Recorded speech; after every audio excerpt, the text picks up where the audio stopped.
Estimados inversores, mi nombre es Rafael Amil, director de negocio en Bestinver.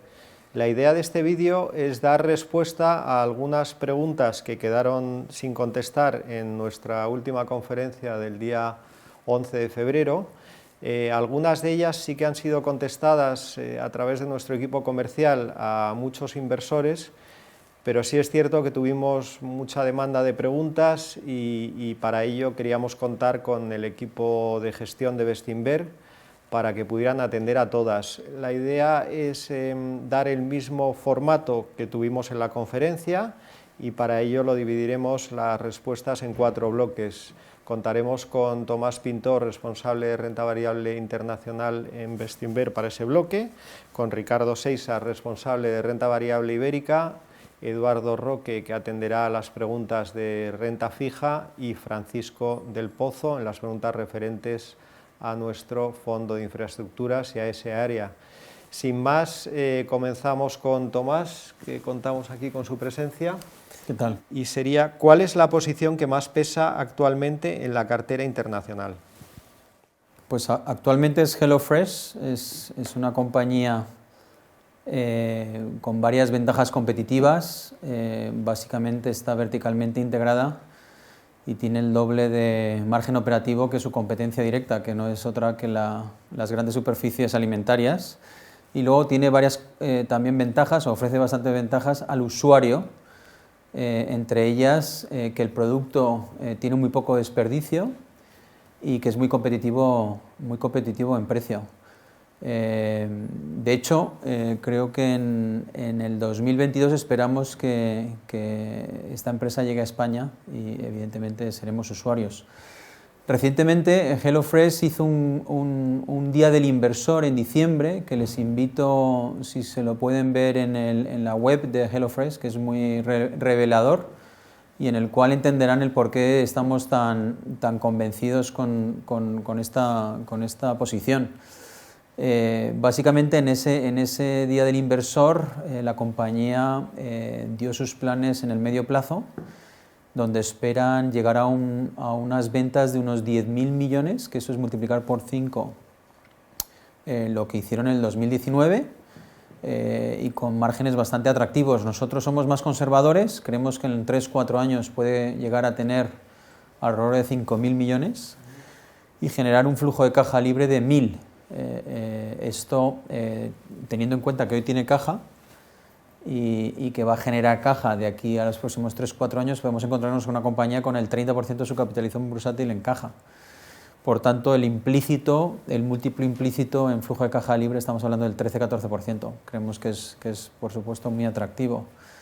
Es una plataforma HelloFresh que además permite crecer en otros verticales que no estamos teniendo en cuenta y que no solo crece, sino crece rentable, genera mucha caja y tiene unos fundadores que son además gestores y todavía dueños, que son muy capaces, y es por ello por lo que es una de nuestras, o la mayor posición ahora mismo. Pues muchísimas gracias, Tomás. Avanzamos. Tenemos otra pregunta que sería la siguiente: ¿cuál sería la exposición actual de la cartera internacional a negocios claramente cíclicos y qué podemos esperar de ellos durante los próximos años? Muy bien, la cartera internacional más o menos, y en nuestra definición de sector cíclico, es más o menos un 60% de la cartera. Lo que pasa es que en esas compañías, en la mayoría, también vemos que tiene crecimiento secular. Si acaso puede ser percibida como cíclico en el corto plazo, sí que creemos que tiene crecimiento secular en el largo plazo.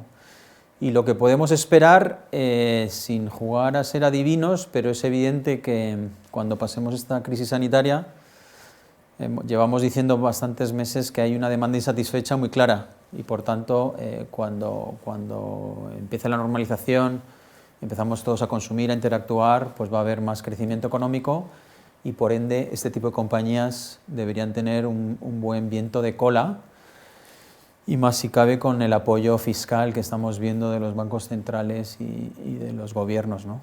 Por tanto, en teoría debería ir bien. Estupendo, muchas gracias, Tomás. Continuamos con la siguiente pregunta que recibimos por mail. ¿Han modificado algo su análisis fundamental ante el contexto actual de tipos de interés bajos y sobreendeudamiento? La respuesta es no, y además rotundamente no. No vamos a cambiar nuestro coste de capital, nuestro requerimiento de coste de capital en las valoraciones por ver tipos de interés muy bajos o negativos, ¿no? De hecho, tenemos que reflexionar el por qué. Es decir, cuando vemos tipos de interés muy bajos o negativos, será porque a lo mejor es una economía más endeudada, una sociedad más envejecida y por tanto menos dinámica y más vulnerable. Y eso nos hace pues estar precavidos. Para mí es una aberración el comprobar o ver tipos de interés negativos, es decir, que 5 euros hoy valgan más que 5 euros dentro de 5 años, no tiene sentido. Creo que es un tema que ya además hemos hablado en su día. Por tanto, tenemos que estar preparados por si la inflación vuelve y los tipos de interés suben más rápido de lo que el mercado espera, incluso a niveles superiores de lo que el mercado espera. La inflación puede venir bien porque la economía esté muy vigorosa, muy potente, o porque los tipos de interés, o porque la inflación se desboca mucho y algo que no hemos visto en las últimas décadas lo empezamos a ver ahora, ¿no? Por tanto, yo creo que hay que estar preparados y por eso siempre decimos que tenemos que tener compañías, y más en este momento en el ciclo, bien endeudadas o en este caso poco endeudadas, bien financiadas o con caja, que es un ejemplo que acabamos de hablar, HelloFresh, incluso otro ejemplo que recientemente hemos escrito en el blog de inversión, que es Berkshire Hathaway, que tiene 150.000 millones de caja, esperando cualquier oportunidad, ¿no? Entendido. Muchas gracias, Tomás. Seguimos avanzando. Esta pregunta hace mención a Bestinfond y dice lo siguiente: ¿cuáles han sido los mayores contribuidores positivos y negativos a la rentabilidad de Bestinfond durante 2020, teniendo en cuenta también las numerosas entradas en cartera? Sí, correcto, porque ha sido un año con más entradas en cartera o más rotación de lo normal.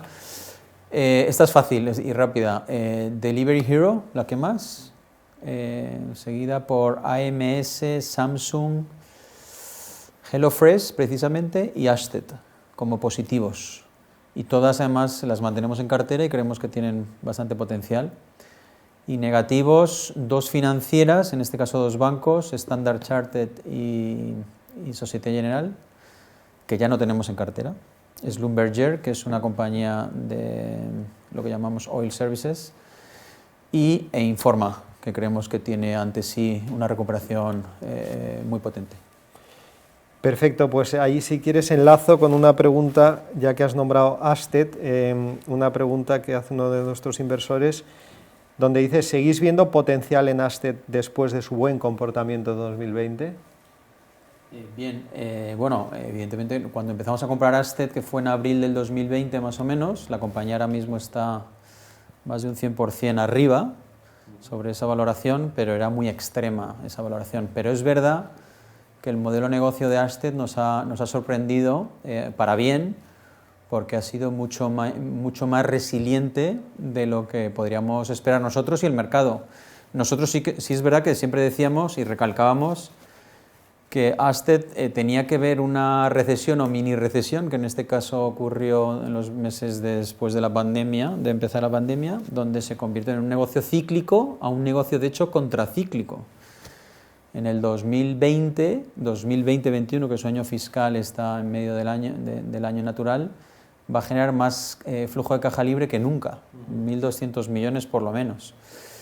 Y luego hay una parte del negocio que a nosotros nos encanta, la parte de maquinaria industrial ordinaria o normal, ha decrecido menos de lo esperado, pero la parte que ellos llaman specialty, básicamente se dedica a mantener grandes superficies, alquiler de maquinaria para grandes superficies,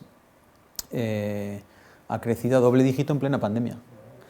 Y esto pesa entre un 25 y un 30% de las cifras de negocio, pero Ashtead es uno de los pocos operadores, si no el único, que está en ciertos verticales, es decir, no tiene competencia, mayores retornos, y creemos que en el medio plazo puede llegar a ser el 50%. Es decir, como expectativa de valoración eso es muy, muy importante. Perfecto. Aquí hay una pregunta que si la voy a tomar yo, Tomás, si te parece bien, que tiene un enfoque quizá un poco más comercial y dice: ¿se va a ampliar la gama de fondos y planes de pensiones desde Bestinver? Nos parece desde Bestinver siempre vamos a estar atentos e inquietos a las necesidades de nuestros inversores. Desde ese punto de vista hay mucho inversor últimamente que es sensible pues, a la inversión socialmente responsable y a muchos otros factores, con lo cual vamos a atender siempre esas necesidades o en la medida de lo posible de nuestros inversores. También creemos desde Bestinver que en esta última etapa, con el lanzamiento de nuestro primer fondo que va a invertir en mercados privados, ese fondo de infraestructuras, la gama en cierto modo de producto ya sí se está ampliando. Y también hay otro factor que ha sido en esta última etapa diferente en Bestinver, y es que desde la fusión con la gestora Fidentis, que es una gestora que a todos los efectos ya está fusionada con Bestinver, esa gama de producto en cierto modo se va ampliando de manera progresiva, y estaremos atentos a esas inquietudes de las necesidades de nuestros inversores. Si quieres, Tomás, continúo con preguntas en la cartera internacional y retomo con una pregunta sobre sector farma. Nos hace uno de los inversores diciendo: ¿cuál es su opinión sobre el sector farma? Muy bien, es un sector que continuamos mirando, está empezando a tener, en general, estoy hablando en general, valoraciones muy atractivas y cotizando entre 10 veces y 14 veces beneficio, a pesar que tiene en teoría ante sí un crecimiento secular, envejecimiento de la población, etcétera, obesidad, que creemos que es atractivo en el largo plazo. En el Bestinver grandes compañías tenemos Roche y tenemos Novartis como principales posiciones en farma, y en el resto de fondos de renta variable internacional tenemos GlaxoSmithKline, que la verdad es que no nos ha dado muchas alegrías, no ha sido por ahora una buena inversión, aunque estamos bastante esperanzados que el equipo gestor va a ser capaz de aflorar el valor que nosotros vemos. Una de sus principales críticas es el poco rendimiento que tiene en el I+D, en investigación y desarrollo, pero casualmente algo que la gente no está hablando mucho es la tecnología o la inteligencia artificial hace ahora mismo que sea muchísimo más fácil y más productivo el invertir en I+D. De hecho, en las vacunas del COVID tan rápido se han desarrollado gracias a la tecnología. Nosotros creemos que esa parte podrá enseñar mucho más valor en Glaxo de lo que vemos. Es un sector que creemos que empieza a tener atractivo. Estupendo, muchas gracias, Tomás. Otra pregunta más. Con las cotizaciones actuales del sector tecnológico, ¿hay compañías en ese sector que todavía puedan tener mucho recorrido? Bueno, de hecho vemos, hay empresas tecnológicas per se, que pueden ser o industriales tecnológicas, no sabes mucho de dónde ponerlas, pero bueno, hablamos de AMS, de Samsung, ligados a quizá los semiconductores, o empresas que utilizan la tecnología como vehículo para vender más, ¿no? Puede ser Booking, Facebook, HelloFresh, que hemos hablado otra vez. Vemos bastante más valor en este último tipo de compañías, en los dos grupos, que incluso en valores de consumo o incluso industriales. Aquellas compañías de consumo industriales que tengan una visibilidad decente y crezcan algo, la verdad es que están en valoraciones muy exigentes. Entonces, la respuesta es sí que vemos recorrido. Es verdad que en la última parte del año pasado, el año 2020 y el principio del 2021, hemos visto algunas salidas a bolsa cuyas valoraciones no podíamos explicar. De hecho, estábamos atónitos de muchas. Salían a bolsa compañías que no generaban caja, no generan caja ni ahora ni en los próximos 10 años, y subían un 100% o un 150% en el primer día, ¿no? Las compañías que antes he comentado generan caja hoy y son de hecho muy rentables y una valoración muy atractiva. Muy bien, pues seguimos avanzando. Una pregunta más. Debido a la disrupción de las tecnologías en nuestro día a día y con el cambio de modelo económico al que nos enfrentamos, ¿puede haber compañías más cíclicas o tradicionales que no recuperen los niveles de valoración que tenían anteriormente? Es una pregunta interesante. Evidentemente estamos viendo un periodo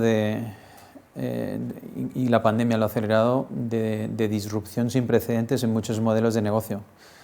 De hecho, nuestro trabajo cuando analizamos compañías es ver la duración de ese modelo de negocio. Es decir, si creemos que puede ser un negocio potencialmente disruptado, no sé si se dice así, por cierto, la palabra, pues evidentemente el margen de seguridad no lo tienes y eso entra dentro de otra categoría. Pero vemos, por ejemplo, nosotros en Food Delivery, que hemos tenido bastantes inversiones, evidentemente están haciendo disrupción a ciertos sectores. Incluso me atrevería a decir Smurfit Kappa. La sustitución del plástico, aquellas compañías que hagan envases de plástico, pues estarán siendo afectadas por la penetración del papel. Pero luego también nuestro trabajo es encontrar compañías agnósticas a cualquier disrupción y que incluso estén cotizando a precios donde el mercado les asigna muy poca duración. Y podemos hablar del sector de cementero o incluso de autos tradicionales. Es muy complicado sustituir al cemento para construir puentes, carreteras, etcétera, pues es barato. Y las dos compañías que tenemos en este sector, HeidelbergCement o Lafarge, si hay nuevos materiales, pues ellos serán parte de ese desarrollo. Y además cotizan a doble dígito de flujo de caja. Y en el caso de autos, por ejemplo, BMW, si coges la caja, 15.000 millones, la parte financiera, la financiera que tiene BMW, con una rentabilidad muy importante y muy fuerte, ya quisieran muchos bancos, otros 15.000 millones, que es el valor en libros, te quedan 15.000 para justificar la valoración en bolsa, que es la parte industrial, la parte de vender coches y vender motos. Y esto genera entre 3 y 5.000 millones de caja normalizado, creemos. Esto es más de un 20%. Y el mismo cálculo lo podríamos hacer con Stellantis, otra de nuestras inversiones.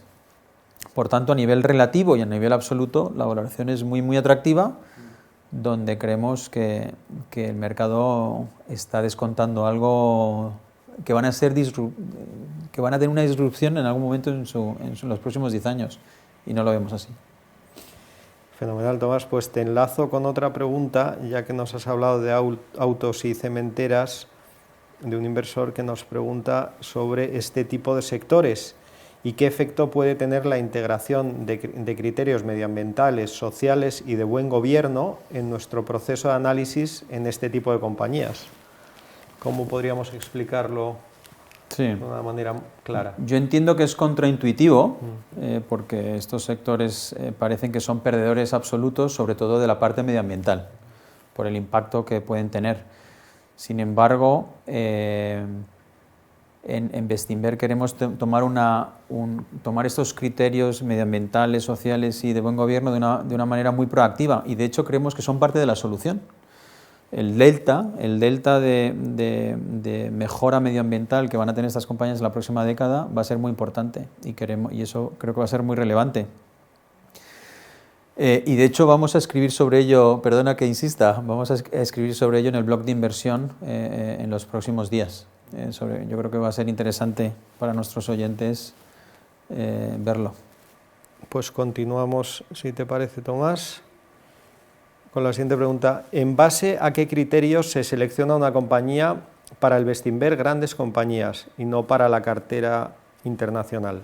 O sea, ¿qué diferencia habría?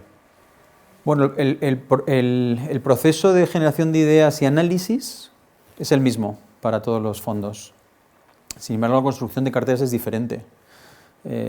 incluso en el hecho que la concentración de Bestinver Grandes Compañías es mayor que el de Bestinfond, por ejemplo, o Bestinver Internacional, casi un ratio de 2:1, ¿no?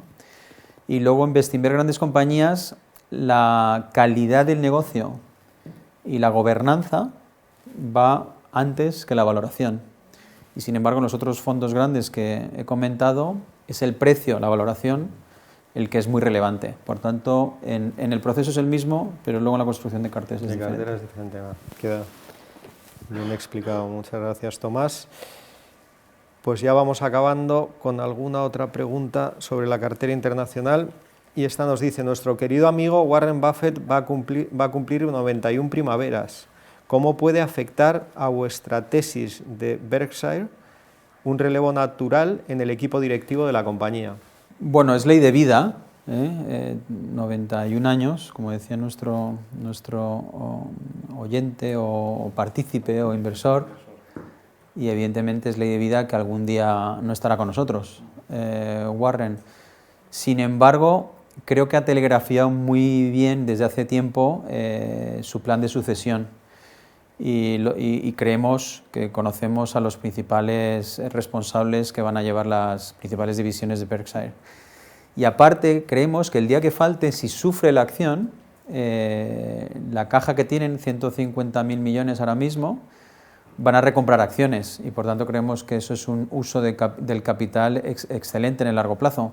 De hecho, recientemente han publicado los resultados de 2020, donde vemos que han recomprado ya 25.000 millones durante el 2020. Eso es un 5% de la capitalización bursátil, 9.000 millones solo en el último trimestre. Es decir, que los llevan en su ADN y así que estamos tranquilos en ese relevo natural. Muy bien, Tomás. Pues el tiempo nos apremia un poco, pero si podemos con una pregunta más que nos llega por Finect y que nos llega también por email, que la leo a continuación. Viendo la evolución de los fondos Value versus los fondos Growth en los últimos años, la inversión en valor se tiene que reciclar e incorporar factores de crecimiento en su análisis, es una pregunta. Y en cuanto a la inversión en valor, parece que lo que hace una década era un nicho, ahora se ha puesto de moda. ¿Lo ven así? Yo lo veo justo al revés, es decir, yo creo que está de moda hace 10 años, no ahora. A lo mejor en muy corto plazo, en los últimos 3-4 meses, parece que está de moda. Nosotros somos bastante agnósticos. Nosotros invertimos en valor, pero el valor muchas veces está reflejado en compañías que crecen hoy o a lo mejor en compañías que crecen menos. Lo que sí está claro es que ahora mismo hay una dispersión absoluta y las compañías baratas, si queremos decir que eso es valor, nunca lo han estado tan baratas en relativo y las compañías caras nunca lo han estado tan caras en relativo. Y eso es una realidad. Nosotros seguimos viendo valor en cualquiera de eso que hablabas de crecimiento y valor, ¿no? Aquellas compañías que crecen encontramos valor en ese segmento. Y quizá en el segmento más tradicional, que a lo mejor es lo que hablaba quien hace la pregunta, sectores tradicionales o baratos o de valor ahora mismo, como pueden ser los autos, las cementeras que hemos dicho, sí que es verdad que encontramos más oportunidades, ¿no? Creo que eso es un hecho, pero vamos, nosotros, como decíamos en nuestra conferencia de septiembre del 2020 y en la carta trimestral de septiembre también del 2020, para nosotros el valor es un requisito imprescindible y el crecimiento es un atributo maravilloso. Y si encontramos las dos, pues mucho mejor. Pues muchísimas gracias, Tomás. La idea con este bloque era contestar el máximo número posible de preguntas que habían quedado sin contestar y con ello creemos haber cumplido con ese objetivo. Muchísimas gracias, Tomás. Muchas gracias. Muchas gracias a ustedes.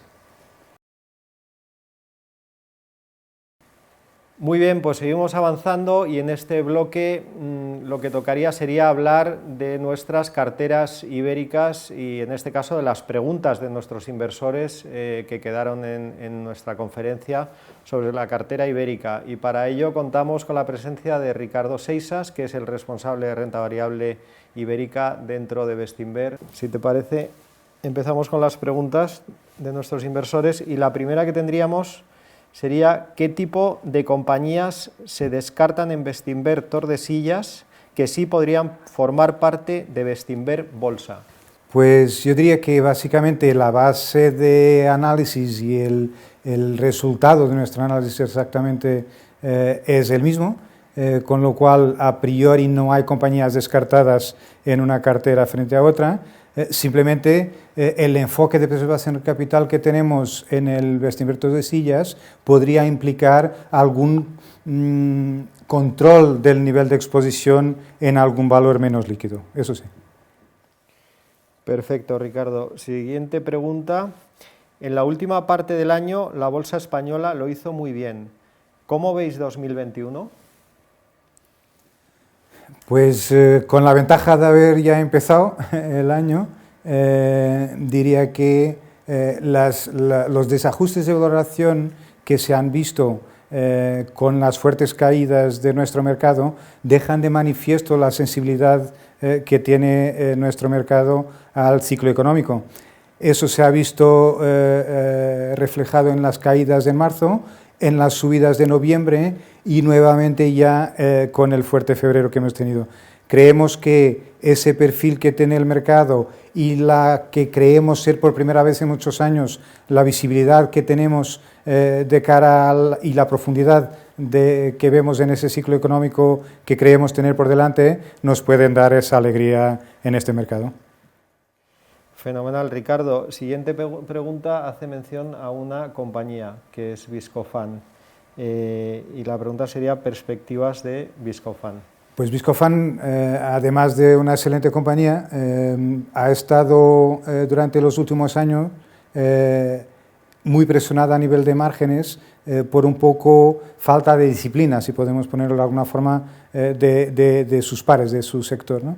Entonces, últimamente, lo que sí ya hemos empezado a ver es que si en ese periodo de presión y de esa reducción, digamos, de márgenes, la compañía, las demás compañías han estado muy ocupadas en ganar cuota, Viscofan ha mantenido un objetivo y un nivel de inversión. Ese nivel de inversión se está viendo ahora reflejado en nueva mejora de márgenes y creemos que nos dan perspectivas de crecimientos de ventas y por ende evidentemente de resultados. Muy bien, pues seguimos avanzando. Siguiente pregunta que suele ser bastante recurrente en algunos de nuestros inversores. ¿Por qué sigue habiendo bancos en la posición cuando su perspectiva es teóricamente mala? Evidentemente el entorno de bajos tipos de interés vino siendo muy malo para los bancos.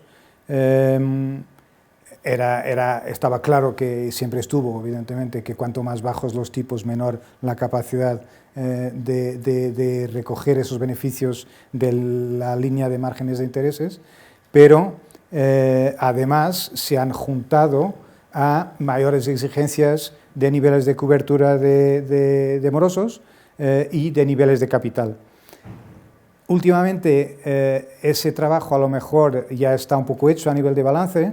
El trabajo de mejora de productividad de la estructura o de eficiencia de la estructura ya está bastante hecho, pero sigue muy fuerte y entonces hay perspectivas de que podamos volver a tener niveles de rentabilidad sobre capitales de doble dígito dentro de quizás no mucho tiempo, solamente con la primera parte del trabajo, esa de costes. Si encima de eso, lo que vino siendo un tema en las últimas semanas, vemos que realmente los tipos pueden empezar a subir, pues podríamos tener un extra de mejora de beneficios por ese nivel de márgenes de intereses. Gracias, Ricardo. Seguimos avanzando. Siguiente pregunta. Hemos visto a las compañías del sector renovable tener un comportamiento buenísimo. ¿Qué opinan al respecto? ¿Tienen algún valor en cartera? Bueno, hemos sido bastante selectivos. Tengo que decir que de las últimas compañías que han salido a mercado últimamente, hemos sido bastante exigentes en cuanto a la credibilidad que le viéramos a las perspectivas con que esas compañías llegaban al mercado y a las valoraciones tan exigentes que nos pedían. Entonces, en esas prácticamente no hemos entrado. Tenemos dos posiciones, bueno, una desde hace más tiempo, que es de EDP Renovables, y otra más reciente, que es SolarPack, en donde creemos que hay buenas razones para estar optimistas y convencidos de que los objetivos que nos presentan son ejecutables. Perfecto, Ricardo. Una última pregunta sobre renta variable ibérica de uno de nuestros inversores, que nos pregunta cómo podría impactar el análisis ESG en las posiciones del mercado ibérico. Bueno, en las posiciones diría que muy poco, porque fijaros que tenemos pocas compañías en los típicos sectores más controvertidos que podrían generar exclusiones a priori, ¿no?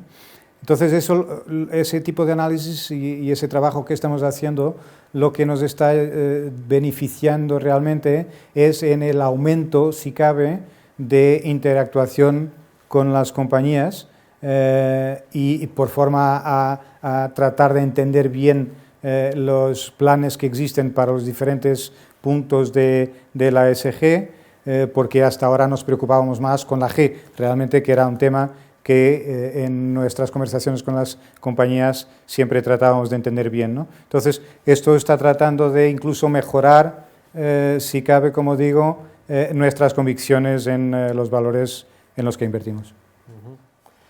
Pues muchísimas gracias, Ricardo.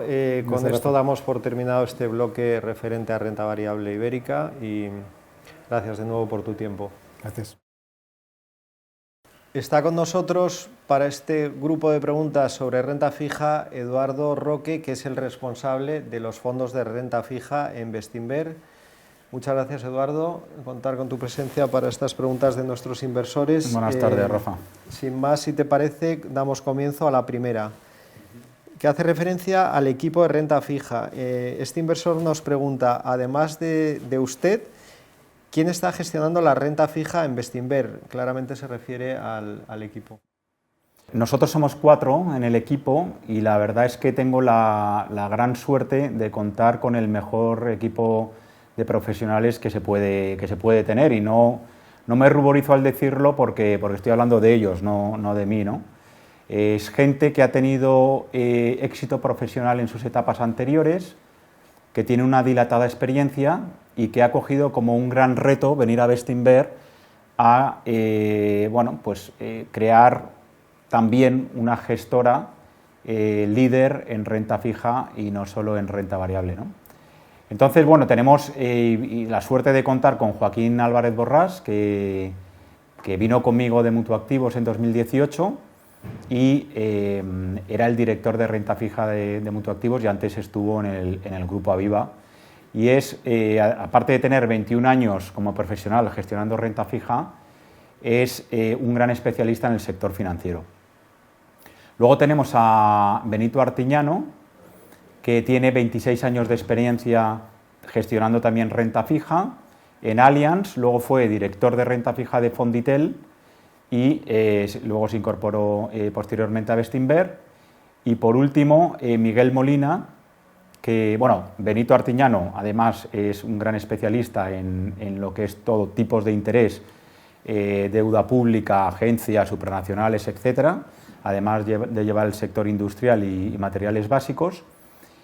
Y Miguel Molina lo fichamos hace 2 años, estaba trabajando en Western Asset, en la gestora americana, en Londres, llevaba 10 años trabajando en Londres, los últimos 3 años en esta gestora, como analista de High Yield, y vino con nosotros a formar parte del equipo de renta fija, con lo cual estoy encantado con el equipo y la verdad es que siempre le doy muchas gracias a Bestinver por haber hecho posible esto. Muchísimas gracias, Eduardo. Pues continuamos. Un inversor nos pregunta, en este caso, que es inversor de Bestinver Renta, uno de nuestros fondos de renta fija. ¿Sería interesante invertir también en el fondo Bestinver Deuda Corporativa? ¿Cuáles son las principales diferencias entre los dos fondos en este caso? A ver, yo lo considero muy interesante porque son 2 fondos complementarios, las carteras son muy distintas. Pero es verdad que hay que tener en cuenta que cada uno tiene un horizonte temporal distinto, que también nosotros podemos tenerlo, ¿no? Como es mi caso. Yo tengo básicamente el mismo dinero metido en Bestinver Renta que en Bestinver Deuda Corporativa. Bestinver Renta, que tiene un horizonte temporal entre 1 y 2 años, es un fondo que nosotros llamamos el fondo flexible, porque nos permite invertir en todos los segmentos de renta fija, pero no deja de ser una cartera de media, que de media tiene una alta calidad crediticia, lo que nos llamamos investment grade. Podemos invertir hasta un 30% en activos de baja calidad crediticia, pero de media la cartera es investment grade y, como digo, tiene esa flexibilidad de poder invertir en todos los segmentos de renta fija, ¿no? Bestinver Deuda Corporativa, sin embargo, invierte en deuda subordinada y en bonos high yield. Por lo tanto, invierte en los segmentos más agresivos, tanto en términos de rentabilidad esperada, que es más alta, como en términos de riesgo, también más alta, ¿no? Con lo cual, tiene un retorno esperado mayor y obviamente, pues, por eso tiene ese horizonte temporal también más largo, ¿no? Pero sí que son dos carteras que pueden ser muy complementarias en una cartera de inversiones y que diversifican mucho. Estupendo, muchas gracias. Esta pregunta la voy a tomar yo, Eduardo, si te parece. Nos preguntan si tenemos previsto ampliar la bajada de mínimos iniciales y suscripciones adicionales a otros fondos de Bestinver. En este punto de vista, realmente se amplió la bajada de mínimos en Bestinver Renta, Bestinver Patrimonio y en Bestinfond. Con ello, desde Bestinver creemos que cubrimos el horizonte temporal de todos los inversores con estos 3 fondos. Al final elegimos un fondo de renta fija, un fondo mixto y un fondo de renta variable. Como todos ustedes recuerdan, ya anunciamos que esa bajada de mínimos en cuanto a la suscripción inicial se bajaba a 100 euros y con ello de alguna manera incentivar el ahorro desde Bestinver, y en principio serían los 3 fondos con los que hemos empezado con esta bajada de mínimos. Si te parece, Eduardo, continúo. Tenemos otra pregunta referente a renta fija. Nos dice este inversor: me preocupa que una subida fuerte de la inflación afecte a la rentabilidad de los fondos de renta fija. ¿Qué opinión tienen? Pues mira, es un tema muy de actualidad porque la mayoría de los fondos de renta fija están en negativo este año debido a esto, ¿no? Este miedo a que venga la inflación, que ha provocado un aumento de los tipos de interés y por lo tanto ha tirado el precio de los bonos. Es verdad que la inflación se mide en términos porcentuales, con lo cual, como los precios cayeron mucho el año pasado, sobre todo pues a raíz de la pandemia, en el segundo trimestre y tercer trimestre, solo por efecto base, con cierta recuperación de los precios este año, puedes tener un porcentaje que pueda un poco tener la sensación de que la inflación está subiendo. Pero lo importante es fijarse en el medio plazo, en la tendencia. Nosotros creemos que la eurozona está lejos de tener unos años o unos periodos de inflación fuerte, ¿no? Es verdad que hay otras zonas geográficas como Estados Unidos, donde la política fiscal ha sido mucho más agresiva y donde han sufrido menos en la pandemia, que pueden tener un incremento mayor de los precios. Pero como digo, en la eurozona lo vemos complicado y además que tenemos el mensaje del Banco Central Europeo importante de que va a estar vigilando que los tipos de interés no se vayan mucho porque no quiere estresar las condiciones financieras y que esto descarrile el poco crecimiento que podamos estar consiguiendo. Con lo cual, nosotros creemos que esto va a estar bastante contenido, pero fíjate, lo importante es estar preparados para si esto sucede. Por ejemplo, Bestinver Renta, nuestro fondo, os he comentado que los fondos están prácticamente todos en negativo. A día de hoy Bestinver Renta tiene una rentabilidad positiva del 0,25%. Y esto ha sido precisamente porque el 10 años alemán, al menos 0,60, nos parecía que estaba muy caro. Nosotros no sabíamos que iba a venir estos miedos a la inflación, pero sí que estábamos con una cobertura de las carteras en términos de duración, es decir, quitando sensibilidad al tipo de interés. Ahora, con esta subida que se ha producido desde el menos 0,60 hasta el menos 0,30, que nos parece que ha sido un movimiento demasiado brusco, hemos incrementado esa sensibilidad al tipo de interés creyendo, como digo, que la inflación en el medio plazo no va a ser un problema, y de esto obviamente se ha beneficiado el fondo. Pues muchísimas gracias, Eduardo, por tus respuestas. Cada vez más inversores nos preguntan por renta fija en Bestinver y creo que con esto completamos muy bien las preguntas que quedaron de la conferencia pasada. Así que muchísimas gracias por tu tiempo. Muchas gracias a todos. Gracias. Continuamos. Turno ahora para las preguntas sobre nuestro fondo de infraestructuras, que como les comentamos en la conferencia el día 11 es un fondo que desde Bestinver ya está en marcha. Y para ello vamos a contar con Francisco del Pozo, que nos va a contestar a las preguntas en remoto en el día de hoy, pero se las vamos a formular desde aquí.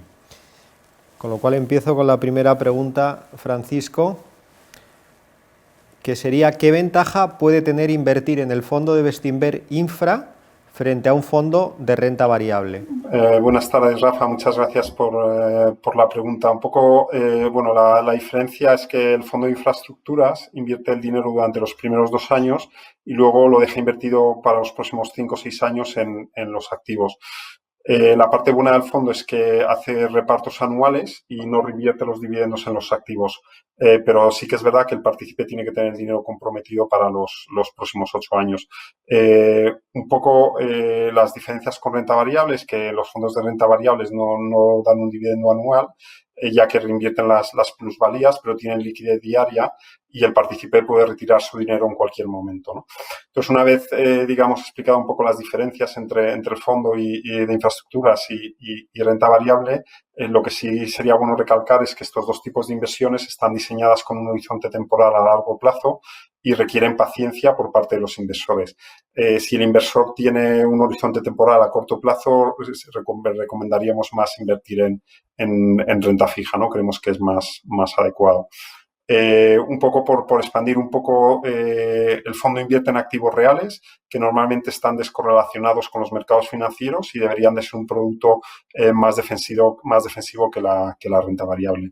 Y bueno, un poco desde Bestinver lo que creemos es que son dos tipos de inversiones complementarias y recomendaríamos que la gente tuviera una cartera diversificada combinando tanto renta variable con inversión alternativa en infraestructuras, ¿no? Y para el corto plazo, pues recomendaríamos la inversión en renta fija. Muchísimas gracias, Francisco. Continuamos con la segunda pregunta que tenemos sobre el fondo de infraestructuras. ¿Por qué debería invertir en un fondo como Bestinver Infraestructuras si estoy valorando otras opciones como la inversión directa en el sector inmobiliario? Bueno, realmente creemos que hay varias diferencias entre invertir en nuestro fondo e invertir directamente en el sector inmobiliario, ¿no? La gran diferencia yo creo que es invertir en el fondo infraestructuras, es la diversidad que el inversor va a conseguir en comparación con la inversión en el sector inmobiliario, ¿no? El fondo de Bestinver Infra tiene previsto realizar inversiones en 5 sectores, en 3 áreas geográficas, en diferentes tecnologías y en diferentes estados de maduración de los proyectos, y esperamos construir un portfolio diversificado y con una baja correlación entre las diferentes inversiones que hagamos.